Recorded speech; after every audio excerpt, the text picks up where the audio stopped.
I just got back from the market, carrying the groceries I'd just bought. From a distance, I saw more than a dozen luxury cars parked outside the Sterling family mansion.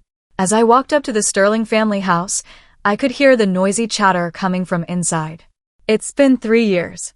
I wonder what that girl is like now if she's become a country bumpkin. She was only a lady in name, just an orphan taken in by the Sterling family. She really thought of herself as a young mistress. In reality, she had no blood relation to the Sterling family at all. It was entirely due to the Sterling family's kindness. Otherwise, she would have lived worse than a beggar. Christina was young and naive back then. I believe after these 3 years, she must have realized her mistakes. A gentle female voice interrupted the unpleasant chatter, and the yard instantly fell silent. The voice sounded familiar. It was Emily's, the white moonlight of Connor's heart. 3 years ago, after her father died in a car accident, she was adopted by the Sterling family while I was sent to the countryside. When they sent me away, they said, "Emily has already lost her family, and you are still so sharp and cruel. She has been so good to you all these years. Do you have any conscience? When you learn to be kind and sensible, I'll let you come back. Otherwise, you'll stay there forever. This is all for your own good." For my own good? How nice that sounds. For my own good?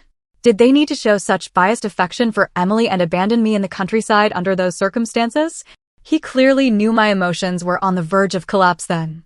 Hearing it now, it just sounds ironic. Emily is so kind, not bothering with her. If it were me, I would definitely make sure she stayed in the countryside forever and never came back. Emily softly said, "Christina is, after all, a member of the Sterling family." After speaking, her eyes became slightly red. "Emily, don't be sad. That fool has already been punished. What expression do you think she'll have when she sees us? No need to say.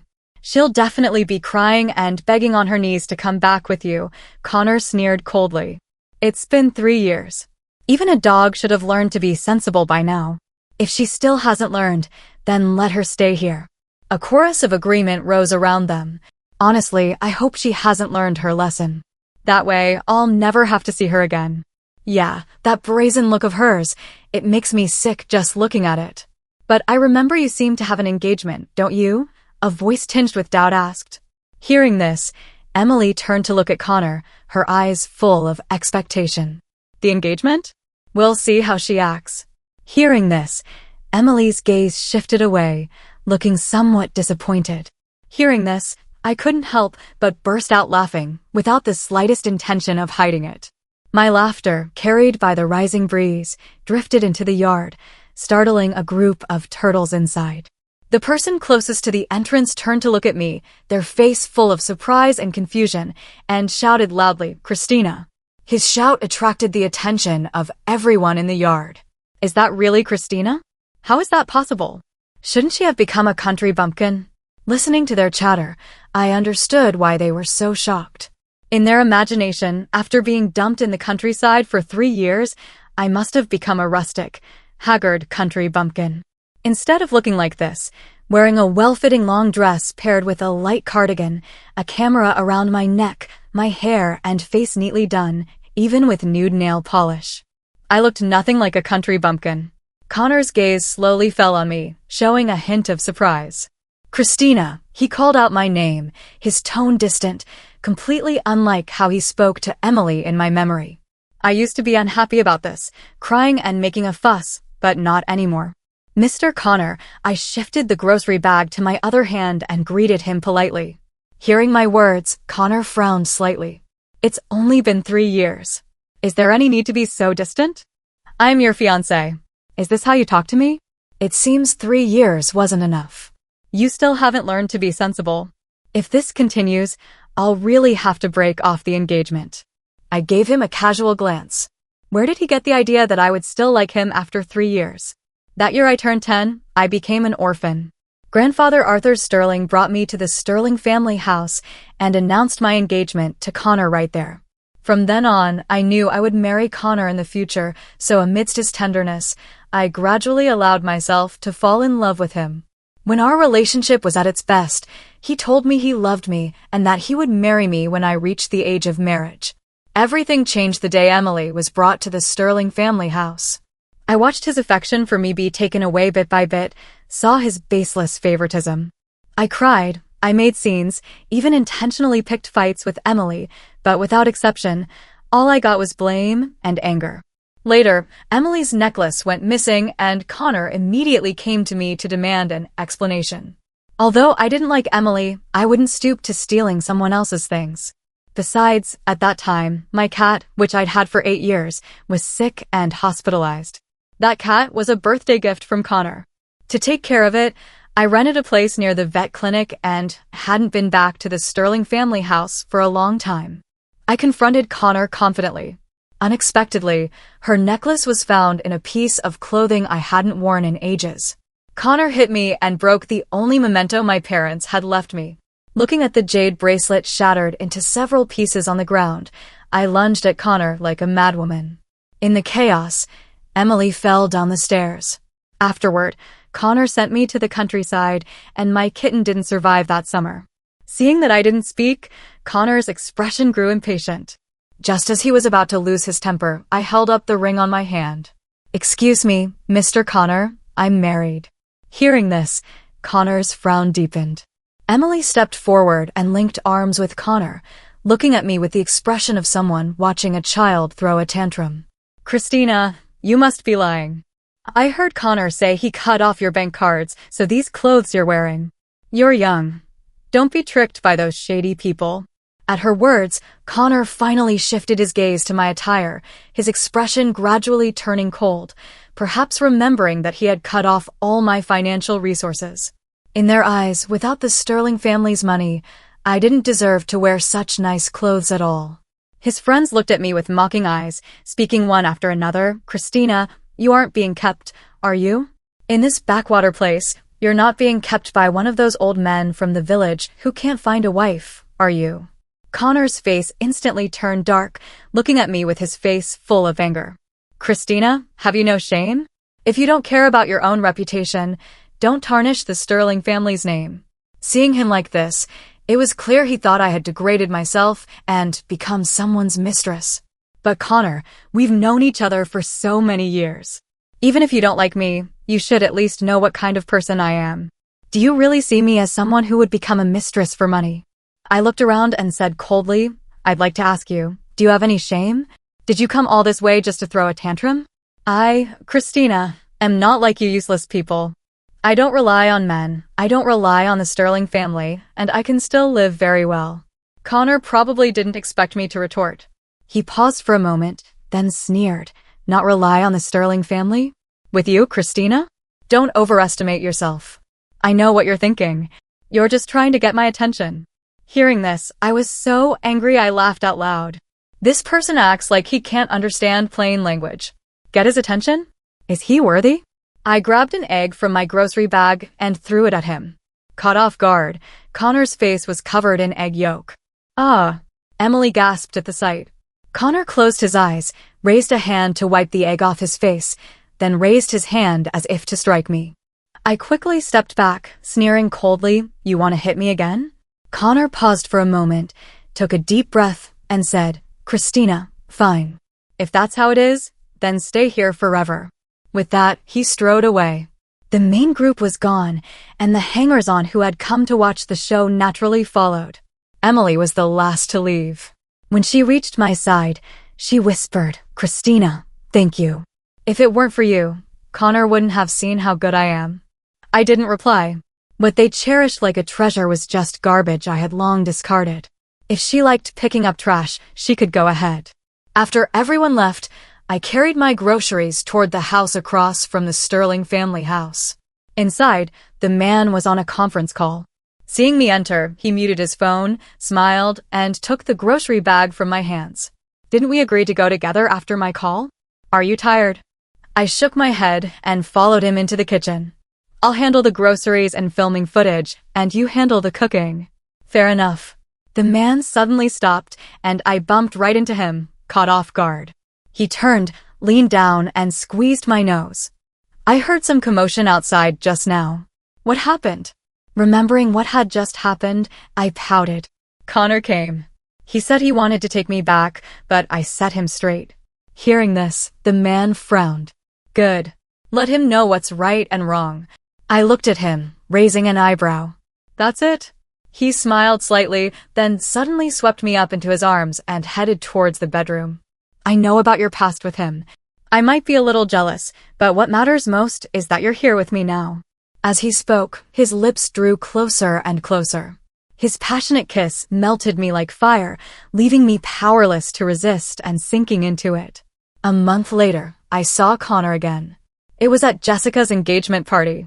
She's my best friend, and she specially came all the way to the countryside to invite me to her engagement. Unable to resist her persistent nagging, I reluctantly agreed. Seeing Connor and Emily again was expected. As soon as Jessica saw them, she pulled me behind her like a protective mother hen, telling Pierce to greet them. Pierce was her fiancé and also a friend of Connor's. She pulled me into a corner. Christina, I'm sorry. I forgot they would be here.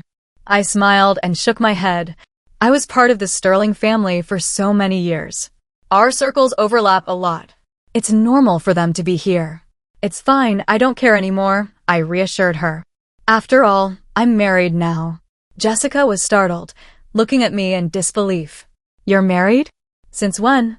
How did I not know? 6 months ago. Jessica stared at me for a long time, then suddenly burst out laughing. You brat. I knew it. Someone as excellent as you could never pine away for that crooked tree, Connor. This is how it should be. We don't care for people like Connor. As she laughed, her eyes suddenly turned red. I knew she was happy for me. When Emily first appeared, she kept trying to persuade me, but I couldn't let go. I was determined to persisted stubbornly.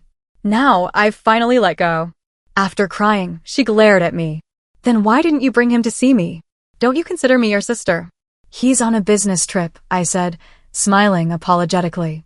He'll be back tonight. I'll bring him along next time we have dinner. Jessica nodded in satisfaction, then suddenly took my hand and walked to the center of the crowd, picking up a microphone to get everyone's attention. With a bright smile, she said, Today, I have some great news to announce. She pulled me closer and formally introduced me. This is my best friend, Christina. She's married. Everyone, congratulate her. When her words fell, the venue went silent. Most of the people attending this engagement party were from the same circle. Many knew that the Sterling family's young master, Connor, had a fiancée named Christina, but they hadn't heard that Connor himself was married. Jessica, who loved a good show, looked around and asked with a smile, What's wrong? Aren't you happy that my best friend got married? Only then did everyone react, responding with smiles and agreement. How could we not be happy? Happy. Congratulations. Wishing you a happy marriage and many children. Amidst everyone's blessings, I kept smiling and nodding gently. Just then, Emily walked towards me, holding a wine glass, looking at me with a worried expression. Christina, you've been living in the countryside for 2 years. Now you're suddenly married. Were you tricked by some bad people in the countryside? I know you're still angry about Connor sending you away, but he did it for your own good. You're young. You can't act impulsively out of spite. Marriage is a big deal. You must be careful. Emily, you're being too nosy. I couldn't help but interrupt her. Even if I married a pig, it's none of your business. I really hated her. She clearly didn't like me, yet always pretended to care. It was the same when I was part of the Sterling family. Later, I gradually became someone the Sterling family disliked, while she became someone everyone adored. I had seen this kind of routine too many times, and it just felt tiresome. Interrupted by me, Emily's eyes immediately turned red. Connor happened to walk over at this moment. He looked at me for a long time before slowly speaking. Christina, that's enough. After the party ended, I was waiting for a taxi by the roadside. Connor's car stopped in front of me. His expression was cold. Get in. I shook my head. No need. My husband will pick me up. Connor sneered. Christina, how long are you going to keep pretending? Lying to others is one thing, but everyone in Lakewood knows I'm crazy about you. Someone like you who would marry you. Get in the car and I won't pursue you for sneaking back to Sterling Manor. Connor's tone was harsh as he spoke. Seeing me still standing there motionless, he frowned, his face showing disgust. Are you really being kept? Is that person blind? Hearing him say that, I smiled faintly. Mr. Connor, have you ever been kept? Why else would you think everyone is like you? Only those with dirty minds see others as dirty. Connor's expression was as ugly as if he'd swallowed a fly. He glared at me fiercely. Christina, what happened to you? Seeing him look so deeply heartbroken, someone who didn't know might think he was genuinely heartbroken. But I hadn't changed at all. I had been sharp-tongued since I was little, and my mother scolded me for it many times. My temper didn't change after I went to live within the Sterling family either. I remember the first time I got into a conflict with someone within the Sterling family. Connor was laughing on the side. He said girls should be a bit fierce so they wouldn't be bullied. Later, when Emily appeared, he started thinking I wasn't gentle or graceful enough. So I simply hid all my sharp edges. Now, I'm no longer willing to change for him. Emily sat quietly in the passenger seat, listening to my conversation with Connor. Seeing Connor like this, a flicker of amusement flashed in her eyes, and then she put on an understanding facade and advised, Christina, how can you talk to Connor like that? He's also doing this for your own good. Shut up. I rolled my eyes, looking at her speechlessly. If you don't have anything to say, just don't say anything. What I say to Connor is none of your business. Emily was left speechless by my retort, her expression awkward. Just then, a pink sports car stopped behind me and honked. Without even glancing at the two of them, I strode over and got into the car. Amidst the roar of the engine, I could still hear Connor's angry shouting. One evening, I received a call from an unknown number. When I answered, I realized it was Will, Connor's good friend. Christina, what are you up to? I turned off the music. Doing prenatal education. Prenatal education? Is that the kind of prenatal education I'm thinking of? I nodded. Yeah, I guess so. Will laughed. You and Connor haven't seen each other in so long. How could you be pregnant? I replied softly, the baby isn't his. Will exclaimed in surprise, no way. Are you really married and pregnant? I retorted, why? Am I not allowed to get married and have children? No, it's just, you and Connor have always had an engagement. Everyone thought you were still in love with him. How could you suddenly get married? You must be kidding me, right? Hearing this, I laughed. Why would I lie to you? Marriage is a big deal. How could I joke about something like this? I really am married. I paused. I'll invite you to the wedding reception when the time comes. Just as I finished speaking, there was a burst of noise on the other end of the line, and then the call was disconnected. I didn't think much of it. 9 out of 10 of Connor's friends thought I wasn't good enough for him. Even when Connor was at his best towards me, as soon as Emily appeared, they looked down on me even more. I had heard them badmouthing me behind my back many times. Not long after, another call came in. It was Connor. I answered the call. Before I could say anything, I heard his voice. Christina, get rid of the baby. I just found it a bit ridiculous. Are you okay? Connor's voice was even more furious. Christina, I said get rid of the baby. His voice was so loud it could be heard far away even without the phone. I held the phone away from my ear and said coldly, if there's nothing else, I'm hanging up. Didn't you understand what I just said? Where are you? Having known Connor for so many years and seen him lose his temper countless times, hearing his roar left me completely unfazed. The other end of the phone was still pressing for answers when suddenly someone took the phone from behind me. Then I heard Jason's deep, magnetic voice. Christina is about to go to sleep. Talk about it another day. With that, he hung up without waiting for a response. I turned around, meeting a pair of smiling eyes. He scooped me up into his arms. I wrapped my arms around his neck, and I could still smell the scent of shower gel on him, my favorite peach scent. I gently pushed him away. His laughter echoed above my head. Looks like I need to step up my game, or your prenatal education will be pointless. I laughed too. I was just saying that. Jason lowered his head and kissed my lips, murmuring, not for long. 3 days later, I returned to the Sterling family. Jason and I went together to see grandfather Arthur Sterling. He was the one who brought me back to the Sterling family house that year, and he had cherished me like a treasure all these years. However, his health hadn't been as good in recent years, and he often received treatment abroad. His return this time was to celebrate his 80th birthday celebration. It was said he would go abroad again for recuperation after the birthday celebration. After seeing Grandfather Arthur Sterling, Jason got a call and went to the backyard. While I was looking for him, I stood in a corner. "I didn't expect you to come back." I turned to look at Connor, who had walked up behind me without me noticing. He was staring at me with a gloomy look. Ignoring his expression, I said with a smile, "It's Grandfather's birthday today, of course I had to come back. I also brought my husband to meet him." Connor looked at me coldly. "What new tricks are you playing? These past 3 years in the countryside, have you been thinking every day about how to come back and provoke me? Let me tell you, don't dream about it. I will never marry you. I'm going to tell Grandfather now to break off our engagement." As he spoke, he glanced at my belly. "Get out of the Sterling family with the bastard in your belly. I never want to see you again." The moment he finished speaking, a gentle and pleasant voice was heard. "Oh, Mr. Sterling, quite the authority you've got there. I didn't realize the Sterling family was yours to command now." Connor's body stiffened. He turned to look at the person who had arrived. Uncle Jason. Jason walked to my side, took my hand, and looked at his eldest nephew in front of him. "I wouldn't dare be your uncle. You're even trying to kick out Aunt Christina." Connor's face instantly turned deathly pale. His eyes were fixed on my hand intertwined with Jason's.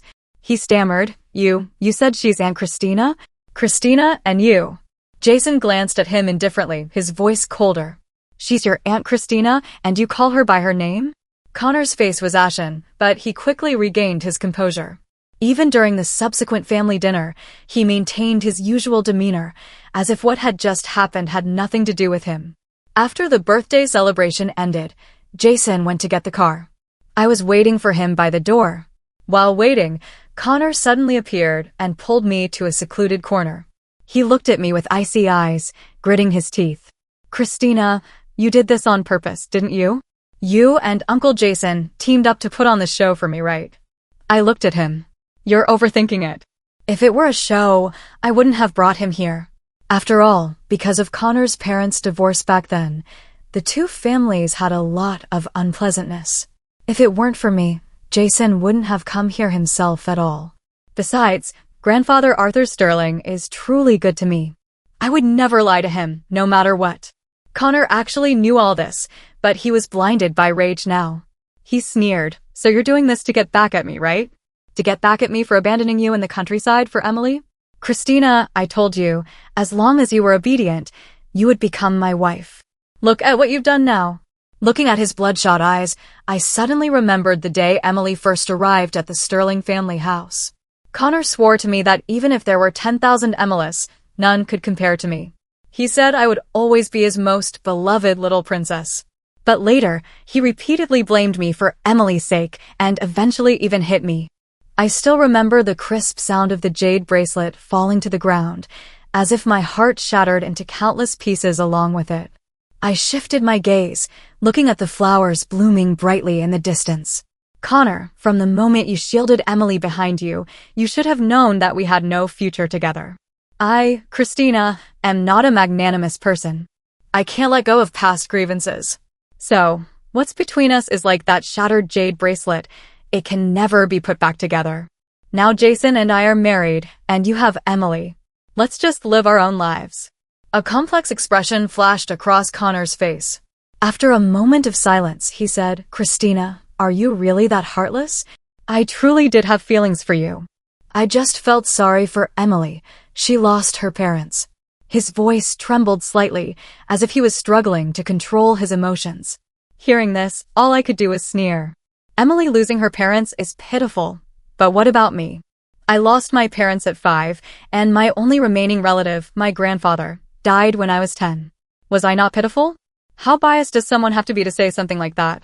If he truly cared about me, how could he abandon me in the countryside for 3 years and not care? I looked at him and asked softly, "Connor, do you remember why I came to the Sterling family house?" Connor's body stiffened, his face instantly turning deathly pale. He opened his mouth as if to explain something, but in the end, said nothing. I didn't look at his expression.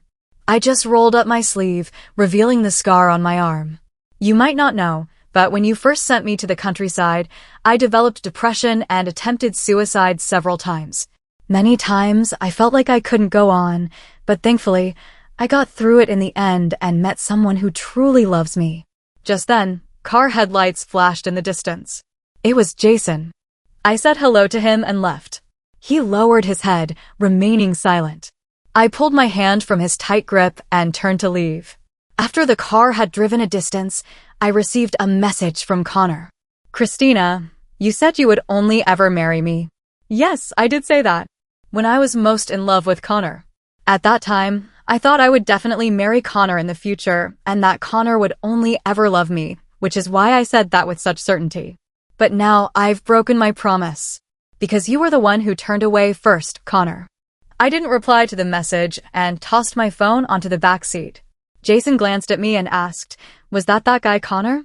I nodded slightly. That guy has gotten more and more excessive these past few years, thinking the whole world belongs to him. He'll figure it out eventually. Hearing this, I smiled and looked at him. What? Aren't you jealous at all? This guy used to force me to throw away everything I brought from the Sterling family when I went to the countryside.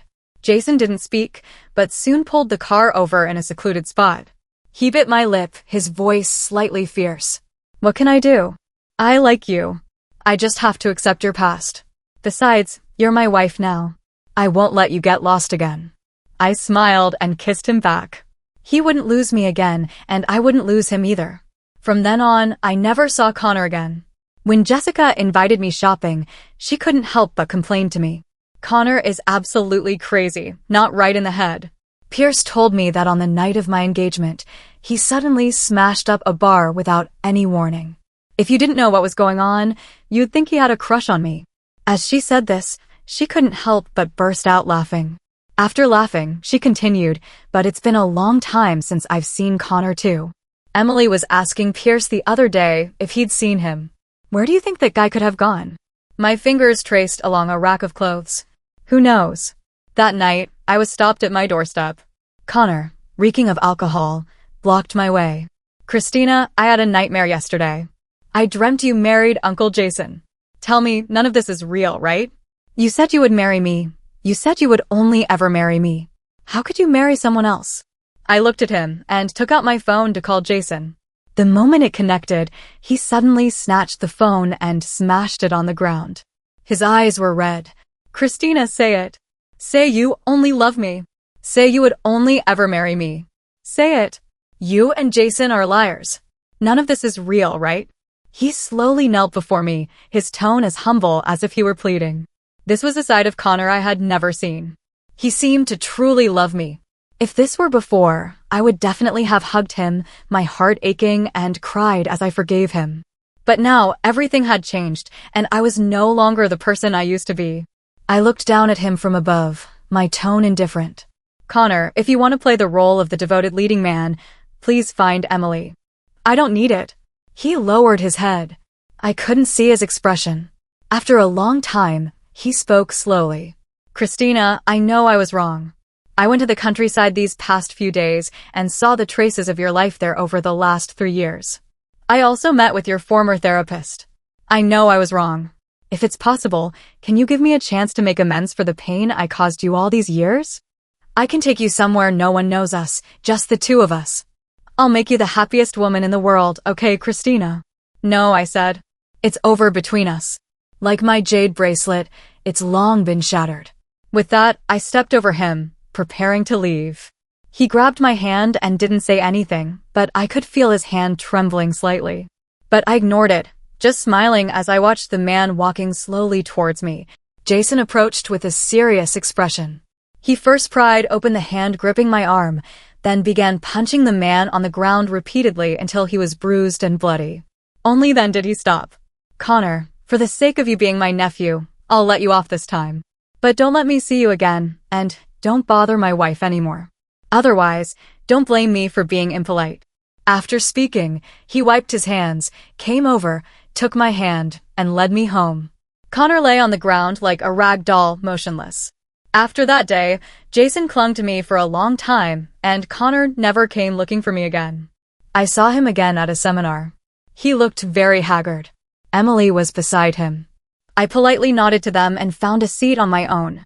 As I left, I could feel his gaze lingering on me. During the break, Emily found me. "Christina, since you're married to Connor's uncle Jason, please stay away from him. Don't look for opportunities to get close to him, okay? Do you know what he's been through recently? He almost lost his life because of you." I looked up at her. Still so presumptuous and annoying. "Emily," I said coldly, "what he wants to do is his business. It has nothing to do with me. Besides, the organizers invited me to this seminar. I don't have that much influence to sway the organizers' decision. This seminar was organized by a government department, and the attendees are people who have made contributions in various fields. Unless Emily is foolish, she should know I couldn't have been invited casually." Hearing this, her expression froze. She clearly realized this point too. She hesitated, wanting to say something more, but I wasn't Connor. I wouldn't indulge her. I continued directly, "Furthermore, I am now Connor's and Christina. You're friends with him, so I'm also considered an elder to you. Has no one taught you how to speak to an elder?" Hearing this, her expression became even more stiff. It wasn't that she didn't understand. She was just used to it, used to putting me down, which is why she spoke so carelessly. She bit her lip, hesitated for a long time, and still didn't call me Aunt Christina. Seeing me smile, she gritted her teeth and said, "Christina, what are you so proud of? You could only come here by relying on Jason. What's so great about that?" I ignored her and just looked behind her. "Connor, you came at the right time. Quickly take her away." Emily was startled. She turned around and saw Connor standing behind her with a dark expression. She panicked, opening her mouth to explain something, but before she could speak, Connor forcefully pulled her towards the venue exit. Watching her retreating back, I felt a little regretful that she didn't see me being invited to speak on stage. So she wouldn't know that I don't need to rely on men. I am my own support. During the latter half of the seminar, the organizers invited me to speak on stage. From the moment I stood up, I could feel a gaze fixed intently on me. It remained until I reached the front of the stage and stood still. I didn't search for that gaze, but began my speech. "Hello everyone, I am Christina." As my last sentence fell, the venue erupted in warm applause. I smiled faintly and looked down at the audience. My eyes inadvertently met Connor's. In his gaze, there was something I had never seen before, amazement and also admiration. I pretended not to see him, quietly turned my head, and didn't look back until the event ended. Connor walked against the crowd towards me. He looked at me for a long time before slowly speaking. "Christina, you're so accomplished now." I looked at him. "I should thank you for that. 3 years ago, I was abandoned in the countryside, alone and without relatives. The first year, I developed depression and attempted suicide several times. The last time I was hospitalized after attempting suicide, the patient in the next bed loved to make videos. She said she wanted to record all the beautiful things in the world so her time in this world wouldn't be in vain. At that moment, I suddenly understood. I started learning to use videos to record the beautiful things around me. Later, through videos, I learned about many wonderful intangible cultural heritages. They were also striving not to be forgotten, striving to emit their remaining light and warmth, just like me, striving to find meaning in the future. And so, intangible cultural heritage began appearing in my videos. At first, I simply hoped they wouldn't be forgotten, because forgetting is the same as disappearing.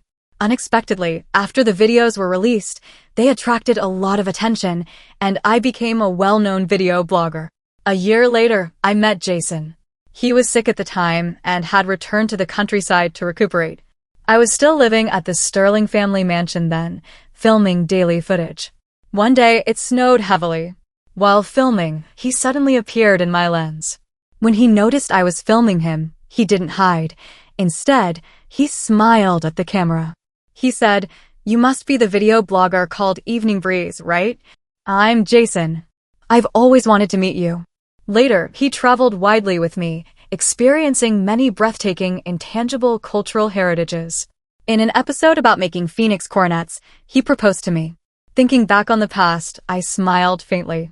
Seeing my smile, Connor paused for a moment, his expression nostalgic and also sad. I didn't know what he was thinking, and I didn't want to know. I tucked the wind-blown hair behind my ear, preparing to leave. Just as I was about to walk past him, he suddenly reached out and blocked my path. I instinctively stepped back. Only after stopping did I clearly see what he was holding in his hand. It was a jade bracelet about 70% similar to the one my parents had left me.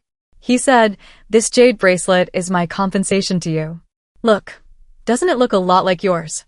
There was a hint of expectation in his tone, but my attention wasn't on the jade bracelet. It was on the scar on his wrist.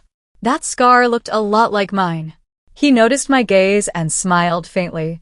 So, in the end, we do have things in common. I looked up at him, then sighed. Connor, you should know that what was between us ended 3 years ago. What you're doing now is just a disturbance to me. Whether you want to believe it or not, I'm married. So, please don't appear in front of me again, okay? With every word I spoke, Connor's face turned a shade paler. After I finished, I didn't look at him again, just brushed past him. Behind me, I heard the sound of the jade bracelet hitting the ground and suppressed crying. From then on, I truly never saw Connor again. Even when I went back to the Sterling family to visit grandfather Arthur Sterling, I never encountered him. Later, even Emily disappeared. I only found out later that it was Connor who insisted Emily move out of the Sterling family and cut off contact with her. Emily had been looking for Connor everywhere during this time, but Connor had been hiding from her. Because of this, Emily had come to see me a few times, but each time she was forcibly taken away by someone after only a few minutes. I asked Jason, and it wasn't his doing. I had thought my life would continue peacefully like this, but I never expected that one day I would hear news of Connor in this way. His brother called me, his voice full of anger. He said that over the past 6 months, Connor had become an alcoholic and was hardly ever sober. But 2 days ago, he suddenly woke up in the middle of the night, demanding to find me. He got into a car accident. He was saved, but his leg was severely injured and he might not be able to walk again. We all tried to persuade him, but couldn't stop him. Will was crying very sadly, saying, "Tomorrow is your birthday." He's missed it for 3 years, and this year he absolutely didn't want to miss it again. He was crying very sadly, which made us feel bad. If we had known this would happen, we shouldn't have indulged his nature back then. Christina, everything he did was because of you. I leaned against Jason's chest, touched my belly, and quietly hung up the phone. Jason lowered his head and kissed my hair, comforting me. "This isn't your fault." I knew that, but I just found it a bit ridiculous. Some people don't know how to cherish what they have when it's right there, and when they lose it, they pretend to be deeply devoted. Affection that comes too late is worth less than dirt. I had always understood this truth, so I never went to see him, not even once. Late one night, half a month later, I received a message. It was from Connor. "I'm sorry." I didn't reply, because the story between him and me had ended a long time ago. From then on, our paths diverged, and our lives were separate.